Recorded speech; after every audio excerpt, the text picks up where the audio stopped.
My favorite quarterback in the draft is Kellen Monde. What I like about Kellen Monde is he's a modern quarterback. He is a mobile quarterback. He's not a he's not a run first quarterback. He's a pass first quarterback, but he's a very good athlete.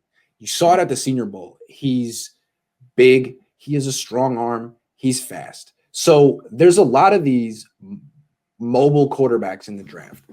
Justin Fields, Zach Wilson, Trey Lance, Kellen Monde. Those four are the top 4 mobile quarterbacks. Yeah, I would say. Yeah. Of those 4, to me, he's the most developed. He's the most experienced. I mean, Justin Fields has played 22 games at Ohio State, chilling. He had like four difficult games in his college career. It's going to be a big transition for him. Zach Wilson, he's been playing at BYU. That's going to be a big transition for him. Trey Lance, 17 games at North Dakota State. Kellen Monde is much more experienced, and he's a 4-year starter in the SEC. Started 45 games, won 31. And just having experience doesn't mean you're going to be a success. But how that manifests itself in his game is he executes. He's not just picking out players before the snap and going there regardless. He's not just a one read and run kind of guy. He fully understands that rinky-dink Jimbo Fisher spread RPO offense, and he executes it how it should be executed. He has no playmakers on the outside. His best receiver is his tight end. His second best receiver is his running back. He does what he can. He's in the toughest division in the league. He's at Texas A&M, and he has them like top 5 in the country. He beat Florida this year. Of course, he's not going head-to-head with Trask. Right. But he beat Florida this year. He put up as many points against Alabama this year as Justin Fields did playing with Chris Olave and that all-star team at Ohio State. There are no NFL players at Texas A&M. So I just feel like he's the kind of guy that I don't know if he'll be a Pro Bowl quarterback in the NFL. But on the 49ers, I know he can execute everything Kyle Shanahan asked Jimmy Garoppolo to execute. And the fact that he's a 4-year starter in the SEC makes me feel like he could start day 1 for the 49ers. And the final thing I'm going to say about him is, I'm a money ball quarterback kind of guy. I'm not even really looking for the Deshaun Watson kind of guy who's on your team for 15 years and you give him $500 million and never win. I'm cool with drafting a quarterback on day 2, keeping him on his rookie deal, and then churning and bringing someone else in. I think you can win with Kellen Monde on a rookie deal. I think he's a modern quarterback who can move and can win while you're paying him $2-3 million a year. I'm not saying he's going to be worth $25 million in 4 or 5 years, but that's a whole different issue. I like him on day 2. What's your comp for him? Who do you think? Dak Prescott. Maybe Dak Prescott was a little bit better. I know he had Mississippi State ranked number 1 at one point. His numbers were a little bit better, but basically Dak Prescott. Prescott was a 3-year starter who early on was looked at as like a runner who was not accurate. He steadily improved his accuracy. And when he got to the pros, he was looked at as a project because he's mobile. But no, he's actually a very experienced, mature, polished passer who can run. And people were like, oh, well, he's a project. No, Tony Romo goes down. This guy's ready to step in, and he has a great rookie year as a 4th-round pick. I really think we saw flashes of that at the Senior Bowl. Like, you put him around Kyle Trask's receivers, legit NFL playmakers. It's like, oh yeah, this guy totally belongs. He looks like one of the better athletes on the field, and he wins the MVP. So I don't know if he'll eventually get. Dak Prescott's a hell of a player. He's a top 7-8 quarterback in the league. I don't know that Kellen Monde will get to that level, but his resume, his physical gifts and tools remind me of Dak. Who does he remind you of? Well, I mean, I think Dak is actually a really good comp. I also think that just personality-wise, he reminds me of Dak. I mean, Dak was and still is very humble. Yes. You don't hear a lot from him. No. He's not a me guy at all. And he just goes out and does his job. And also both very smart. Can we throw that out there? They're both very smart individuals. Yep. And you can see it. I mean, they have full command of the offense. So I actually think that that's a good comp. What is his frame like compared to Dak's, though? I feel like Dak's a little bit shorter. A little thicker. Yeah. Dak's like 6'2", 230. This kid's like 6'4", 220.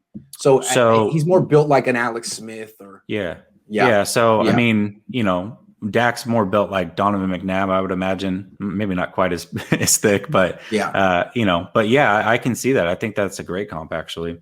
Yeah. Okay. What was I gonna say about this kid? Oh, I had one more point I wanted to make about Kellen Monde, but maybe we don't need to say it. Well, I think that's all. Well, while you're thinking about it, I did want to touch on Justin Fields too, because you talked about making reads. Fields is not my favorite guy. I definitely don't want Fields on the 49ers, but can we just put to rest that he's a one-read quarterback? He's not a one-read quarterback. He's actually making very tough reads in that offense because every route is a multiple choice route, basically. And he's got to be on the same page as all of his guys. And, those guys have multiple options every time they run a route. The one problem that I have with Fields is he gets very skittish in the pocket, very skittish. So, yes, because you're an athlete and because you are mobile as far as being able to tuck the ball and run does not mean that you have pocket presence. And I do not like his pocket presence. I don't like his pocket presence at all. He's the best athlete of the quarterbacks in the draft. He's a hell of an athlete, but he's not Cam Newton. I mean, Cam Newton is 6'5", 245. Justin Fields is 6'3", 228, 225. So to me, he plays kind of like Cam Newton, but like a smaller version. And I just can't get over the fact that he was on one of the 3 or 4 college all-star teams. The college all-star teams are Georgia, Clemson, Alabama, Ohio State, right? Yep. Those 4? Yeah, LSU from time to time. LSU. Up there. Yeah. Okay, so he started at Georgia on one of the all-star teams and couldn't get the starting job there fast enough. So he left and went to another college all-star team and put up good individual numbers, but never won a national title. That's fine. All I know is Cam Newton went to Auburn, which is a rinky-dink school, and just took over and won a national title. Yep. So I don't see the comp there. I don't know who I would comp him to, but I think he's basically a toolsy guy. You're thinking more like along the lines of Josh Allen, someone who has such physical gifts that by year 3, he'll be a freaking stud. But again, Josh Allen is 6'5", 245 like Cam Newton. Justin Fields isn't gifted like that. He's very gifted. Josh Allen is the upper 1%. Cam Newton was the upper 1%. Yeah, Fields has a strong arm, but not Josh Allen strong. Actually, you know where I want to see Fields go? You brought up Cam Newton. That's interesting. I think he's a better thrower than Cam was coming out of college. That's just me personally. His arm's not quite as strong. I think Cam had an extremely strong arm, but I do think that he's a better thrower. Washington. If I'm Washington, I'm doing everything I can to trade up and get Fields. I think with Rivera there, with that defense there, if they can get a run game, that is the perfect fit for him. Yeah, that's a good point. I really like that. That's a good point. I remember what I want to say about Kellen Monde. Okay. So what the knock on Kellen Monde is that he's not accurate. That was the knock on Josh Allen too. And what we can see is you can improve your accuracy with hard work and good mechanics. And Josh Allen did that. He's improved his completion percentage every year in the NFL.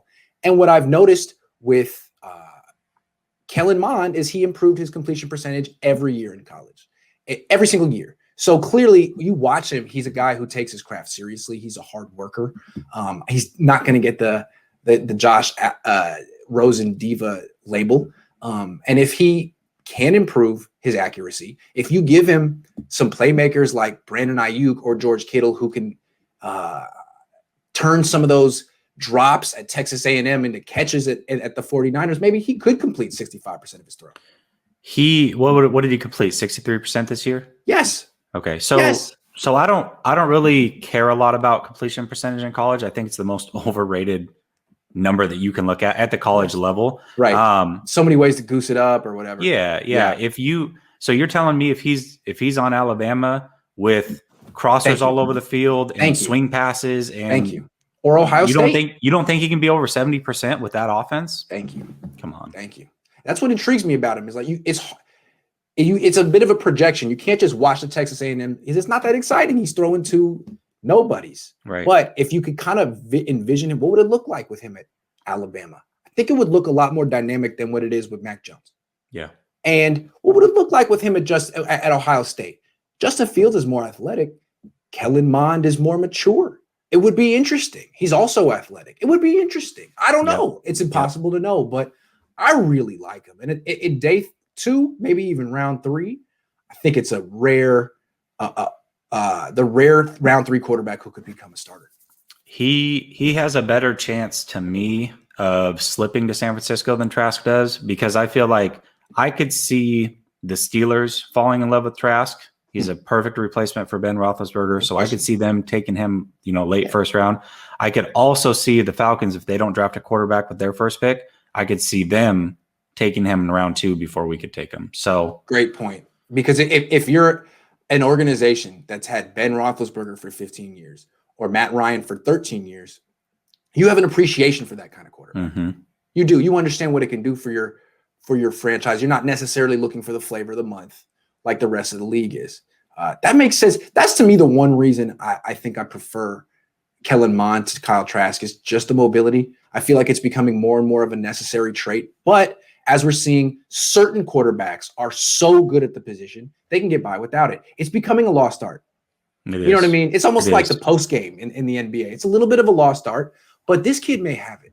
Yeah. It's intriguing. It's very intriguing.